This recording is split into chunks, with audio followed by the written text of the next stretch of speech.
Beşinci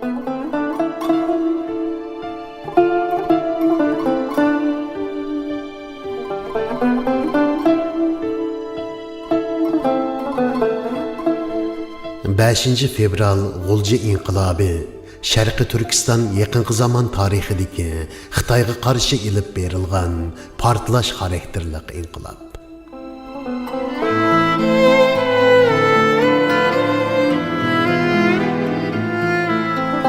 Tarix koinotning vijdoni deydi astronom shoir Umar Hayyam.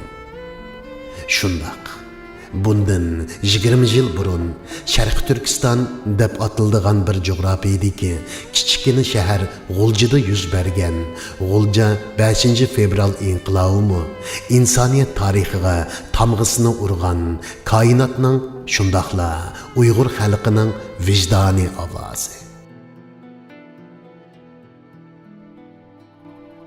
To'lgan bedenler, tuproqda yotgan shehidlar bu vijdoniy ovozni Uyg'ur tarixining oltin betlariga qo'ndirishimizni kutmoqda. Qahramoni bo'lmagan bir millatning kelajagi bo'lmaydi. Uyg'ur xalqi tarixning har qaysi davrlarida o'z qahramonlari, shehidlari va kurashchilari bilan faxrlanib kelgan bir millat. 5 fevral arxivlari Uyg'ur xalqining qahramonlik tarixi ichidagi qarmoqning qasriqidek bir bo'ligi.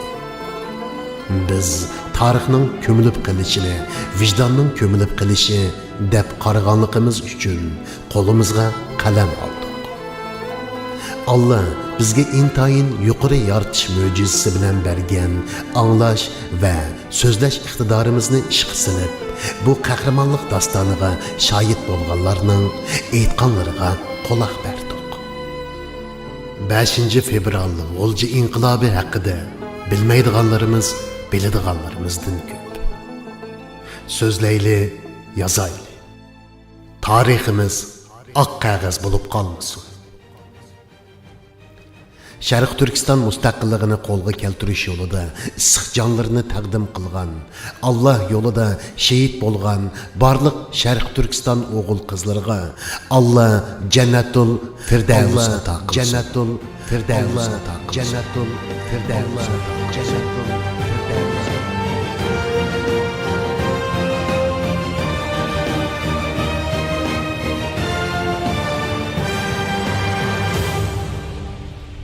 5 fevral arxivlari.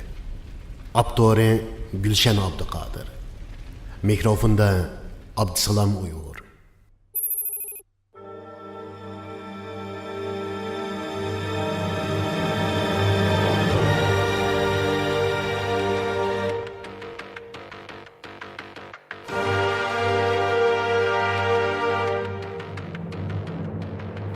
(1997 yılı 5 fevral.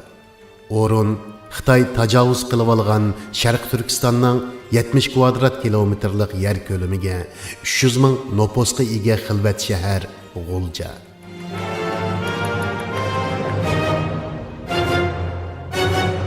Bu shaharda birda kulki chaqchaqlari bilan kulib teliqib, xuddi momayda qo'rilib qoladigan, birda vurra degan cho'qan suranlari bilan dunyodagi eng kuchli iqtisodiy gavda hisoblangan Xitoyni to'xtamay sarosimga silayotgan qadimiy Batur Olib Ertuğan'ning ajdodlari bo'lgan Uyg'urlar yashaydi.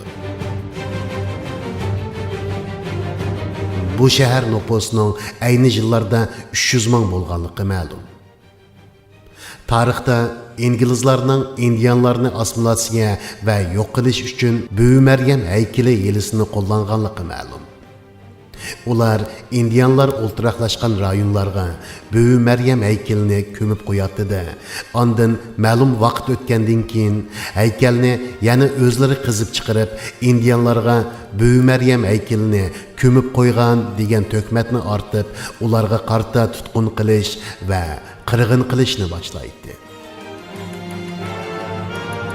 Bu qitim Xitoy tajovuzchilari maqsadlik holda oq tamaka va aroq sharobni Sharqiy Turkistonning har qaysi bulung pishqoqlarigacha to'kma qilib setish yelisini qo'llandi. Nəhayət arzon bahadagi zəhər aralashtirilgan saxta avtomakilar, yuqori gradusluq ilidachi deb atiladigan saxta aroqlar, hatto boshlang'ich maktab darvozalari hamda mahallalardagi vodka do'konlarigacha yamrab ketdi. Televizor e'lonlarida beshida aroq qo'mziga ko'targan Uyg'ur qizining ishkiri Xitoydan chiqqan Xitoy yigitining chanqashlarini qondirish uchun yugurib ketayotganligidek ko'rinishlar yer olgan edi. Ko'rinib turibdiki, Xitoy tajovuzchilari haddidan eshib, Uyg'ur xalqining or nomusi bilan o'ynashadigan bosqichga yetgan edi. O'yg'oq va hushyor Uyg'ur sarkilarining oldida haq va nohaq masalasida sukut qilish bilan cho'qon silishdan iborat ikki yo'l turadi. 5 fevral G'ulji sarkilari cho'qon silish yo'lini tanladi. Mana shuning bilan Uyg'ur hozirgi zamon tarixidagi 5 fevral G'ulji inqilobi yuz berdi. 5 fevral G'ulji inqilobining arxivlarini varaqlagan vaqtimizda Abduxalil Mejid qatorliq nurg'unlagan nom-nishonsiz g'oyib bo'lgan sarkilarning Xitoy tajovuzchilari tarafidan burmulangan islom dinining asli mohiyatini qo'g'dab qilish va o'z xalqiga to'g'ri bo'lgan haqiqiy islom aqidasini ko'rsatib berish uchun og'ir badallarni to'laganligini ko'rib olamiz. Chunki Uyg'ur xalqining oldida faqat bir yo'l bor edi. U bo'lsa-mu haqiqiy islom yo'lini topolgandila, ondan Xitoy tajovuzchilarining ahtamaka va aroq sharob bilan Uyg'ur xalqini masxush qilib yo'q qilish yelisini yengib chiqili bo'ladi. Tövəndə muxbirimizning ziyoratini qabul qilgan 5 fevral G'ulji inqilobining oldi keyindagi vaziyatdan xabardor Abduxalil Mejid qatorliq G'ulji inqilobi sarkilari bilan hamsuhbatda bo'lgan hamda 5 fevral G'ulji inqilobining plan va orqasab strategiya shundaqla nishonlarida ko'plagan ahli amgaklarini singdirgan hozir ma'lum bir davlatda yashayotgan Uyg'ur ziyolisi mundaq deydi.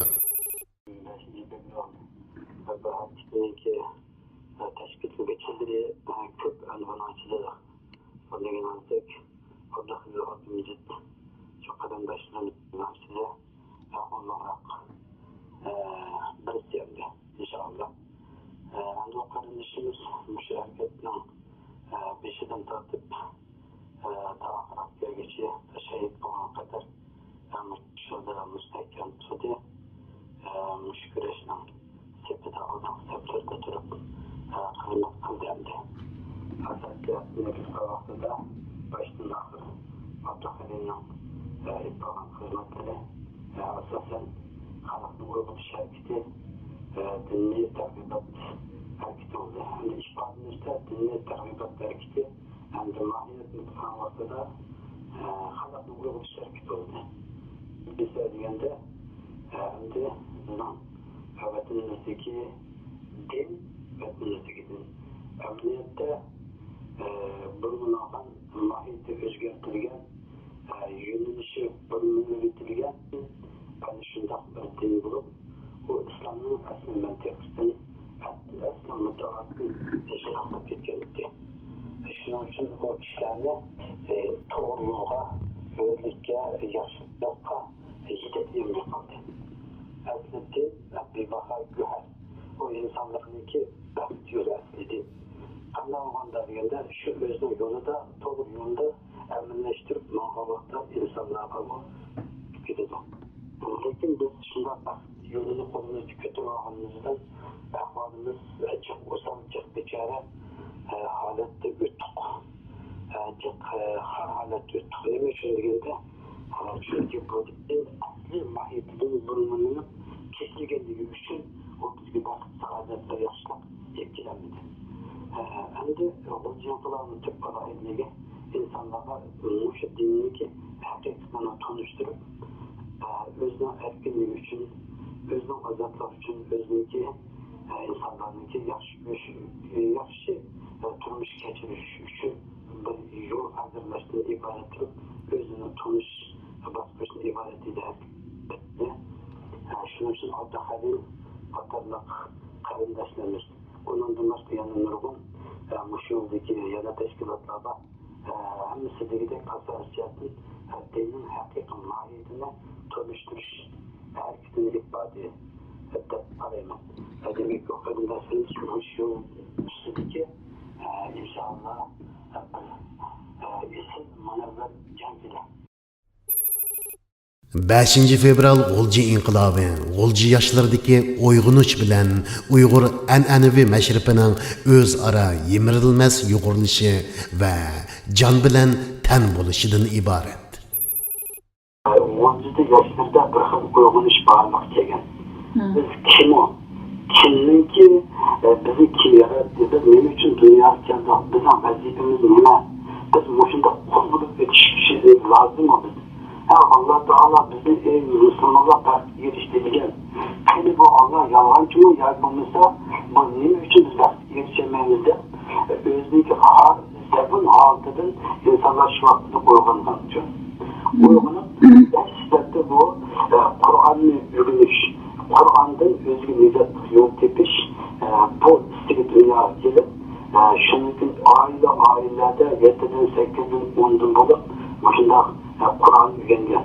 Kur'an öğrenip bandın bunu Uygurların medeniyetindeki bu meşrep şekilden faydalanıp bunu güzel ahlakını umumlaştırış. Öz kimliğini tanışma yetekleştiğine ibaret bir faaliyette destekte ailelerden başlanan. Bu küçük ailelerin ki mesela ki bu yapmış vakitte özde nasıl insanlar adamın bulsa buna ailelerde bu talim terbiyenin atlanan bulsa kim bulsa meymanhanede de aşı adamlarla yığılıp bunlarınki polasındaki şu tatlıkını alman şu mesele kerindaş atlastan kerindaşlar yığılıp andan o bulsa meymanhanede umumizlik bekletin onundaki bu faaliyetini kantırdı umumlaştırgan. Vaqt munosabati bilan bu qatimliq programmamiz mushu yerda oxirlashdi. Kelar qatimliq programmamizda 5 fevral arxivlarining 3-qismi huzuringlarda bo'ladi.